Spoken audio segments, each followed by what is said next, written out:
பன்னீரை வச்சு எப்போதுமே கிரேவி தான் பண்ணணுமா? பன்னீரை வச்சு வெஜிடபிள்லாம் சேர்த்து சத்தான புரோட்டீன் நிறைந்த புரோட்டீன் பன்னீர் எக் ஆம்லேட் தான். ரொம்ப சுலபமாக ரொம்ப ஈஸியாக செஞ்சிடலாம். அதுவும் டேஸ்ட்டும் பன்னீர்லாம் சேர்க்குறனால ரொம்ப சாஃப்டாக ரொம்ப ப்ளஃபியாக இருக்கும். பன்னீர் வேணாம்னு சொல்கிறீங்க குழந்தைங்க கூட இந்த மாதிரி பன்னீர் ஆம்லேட் செஞ்சு கொடுங்க, கேட்டு கேட்டு விரும்பி சாப்பிடுவாங்க. ஸோ வீடியோக்குள்ளே போயிடலாம். இந்த பன்னீர் எக் ஆம்லேட்டை எப்படி செய்யலான்னு பார்த்துடலாம். ஸோ அதுக்கு தேவையான பொருள் வந்து பன்னீரை வந்து துருவி வச்சுருக்கேன், வெங்காயம் குட்டி குட்டியாக கட் பண்ணி வச்சுருக்கேன், கேரட்டை துருவி வச்சுருக்கேன், குட்டி பச்சை மிளகாய் நறுக்கி வச்சுருக்கேன், மல்லித்தலை 2 முட்டை. ஒரு கிண்ணத்தில் 2 முட்டையை உடச்சி சேர்த்துக்கலாம். ஸோ நான் இன்றைக்கி 2-3 ஆம்லேட் பண்ண போகிறேன். ஸோ அதனால் நான் வந்து 2 முட்டை எடுத்திருக்கேன். நீங்கள் குவான்டிட்டி பொறுத்து எக்ஸாக வந்து ஆட் பண்ணிக்கோங்க. இதுக்கு தேவையான அளவு உப்பு சேர்த்துக்கலாம், கொஞ்சமாக மிளகுத்தூள் வந்து சேர்த்துக்கலாம், ஒரு 1/2 டீஸ்பூன் மிளகுத்தூள் சேர்த்துக்கலாம். கண்டிப்பாக நீங்கள் வந்து மஞ்சள் தூள் சேர்க்கணும், அப்போ தான் நம்மளுக்கு கலர் டெக்ஸ்சர் கரெக்டாக வரும். ஸோ இது கூட ஒரு சின்ன டிப் என்னடான்னா கொஞ்சம் எண்ணெயும் சேர்த்துக்கோங்க. எண்ணெய் சேர்க்கறனால ஆம்லேட் நல்லா ப்ளஃபியாக நல்லா சாஃப்டாக இருக்கும். எல்லாமே சேர்த்துட்டு நல்லா பீட் பண்ணிக்கலாம். நுர வரத அளவு நல்லா அடித்து எடுத்துக்கலாம்.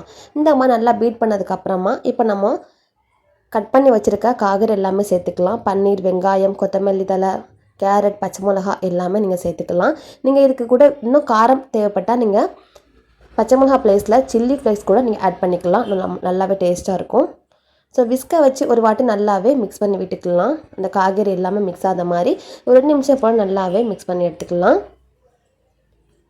நல்லாவே மிக்ஸ் பண்ணி எடுத்தாச்சு. இப்போது அடுப்பை பற்ற வச்சு ஒரு பேன் வச்சுக்கலாம். பேன் ஹீட் ஆனதும் நெய் இல்லது வந்து பட்டர் கூட நீங்கள் சேர்த்துக்கலாம், ரொம்ப ரிச்சாக கிடைக்கும். ஸோ கொஞ்சம் கொஞ்சமாக உங்களுக்கு எவ்வளோ தேவையோ அந்த அளவு முட்டையை வந்து ஊற்றிட்டு இந்த மாதிரி ஸ்பூனை வச்சு பரத்தி விட்டால் தான் நம்மளுக்கு வந்து அந்த வெஜிடபிள்ஸ்லாம் வேகும். அப்படியே ஊற்றிட்டா வந்து வெஜிடபிள்ஸ் வேகாது, ஆம்லேட் நல்லா டேஸ்ட்டாக கிடைக்காது. ஸோ 2 நிமிஷம் போல் லைட்டாக வெந்ததுக்கப்புறமா லைட்டாக எண்ணெய் அல்லது பட்டர் நீங்கள் சேர்த்துக்கலாம்.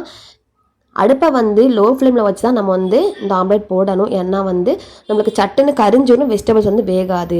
2 நிமிஷம் கழித்து முன்னையும் பின்னையும் நல்லா திருப்பிட்டதுக்கப்புறமா இப்போ வந்து ஆம்லெட்டை எடுத்துடலாம். ஸோ இந்த மாதிரி ரெடி பண்ணி வச்ச ஆம்லெட்டை எல்லாமே போட்டு எடுத்துக்கலாம். இப்போ இது கூட டிப் பண்ணி சாப்பிட நான் அன்றைக்கி தயிர் வந்து சேர்த்து ஒரு சின்ன சைட் டிஷ் மாதிரி ரெடி பண்ண போகிறேன். அதுக்கு 2-3 டேபிள் ஸ்பூன் போல் தயிர் சேர்த்துக்கலாம்.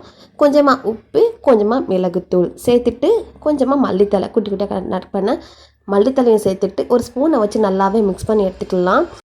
உங்கள்கிட்ட டொமேட்டோ கெச்சப் இருந்துச்சுன்னா அதை வச்சு கூட நீங்கள் சர்வ் பண்ணலாம். பட் இந்த தயிர் நம்ம டிப் பண்ணி சாப்பிடும் போது இந்த புளிப்புத்தன்மைக்கும் அந்த ஆம்லெட்டோட காரத்துக்கும் பன்னீருக்கும் ரொம்பவே டேஸ்ட்டாக இருக்கும். ஸோ கண்டிப்பாக ட்ரை பண்ணி பாருங்கள் ரெடி ஆயிடுச்சு. நம்ம ப்ரோட்டீன் இருந்த பன்னீர் எக் ஆம்லெட் வந்து ரெடி ஆயிடுச்சு. காலையில் பிரேக்ஃபாஸ்ட்டோ இல்லைனா மாலை நேரம் ஸ்நாக்ஸோ எதுனாலும் பரவாயில்ல, சட்டுன்னு ஒரு ப்ரோட்டீன் நிறைந்த ஆம்லெட் வந்து ரெடி பண்ணியாச்சு. கண்டிப்பாக நீங்களும் உங்கள் வீட்டில் ட்ரை பண்ணிவிட்டு எப்படி இருந்துச்சுன்னு கமெண்ட்டில் சொல்லுங்கள். இந்த ரெசிபி உங்களுக்கு பிடிச்சிச்சின்னா லைக் பண்ணுங்கள், ஷேர் பண்ணுங்கள்.